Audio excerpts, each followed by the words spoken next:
let's return to the ADC, which is the matter of the moment. If a consensus candidate emerges within the ADC coalition, would you step aside in the interest of unity? No, it's not the issue of stepping aside, but would I support? Right. I think what would I say in the coalition is that we will the first option will be to work out a consensus. If that doesn't, of course, emerge, then we go for direct president. I mean, I will support anybody who emerges. Right. So either a consensus candidate, and that's the first option. Yes, that's the first option as far as the party is concerned. We will aim at consensus. If we don't get it, then we go for elections. Right. That sounds like something that will be terribly disputatious. I don't expect we will get to that level because we are dealing with really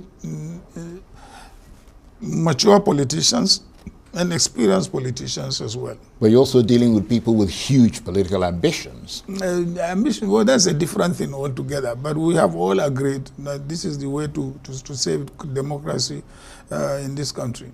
You now, of course, share that political space with figures like Peter Obi, Rabiu Kwankwaso, Rotimi Amechi, Nasir El-Rufai, Aminu Tambuwal, and a host of others. I mean, some would say that this is not a partnership, this is a rivalry waiting to happen. Because if you ask many Nigerians, their concern is that this might collapse under the weight of competing ambitions. No, Charles, clearly you can see that there is a generational progression there. So, I mean, if people of my generation don't get it, the people who may get it next may be the next generation. I mean, clearly you can see a generational structure there, and it's deliberate. Right.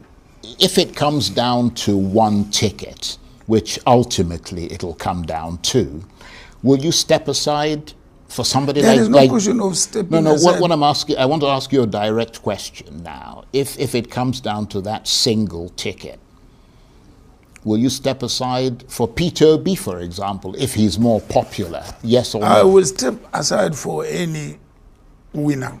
Right. Yeah. Including Peter Obi.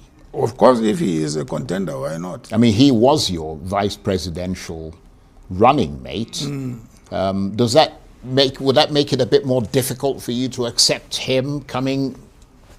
Why? What is difficult there is well, I don't know. That's why politics is either you go through democracy or you go through consensus. So what is there if he emerges through, consensus or he emerges through electoral process?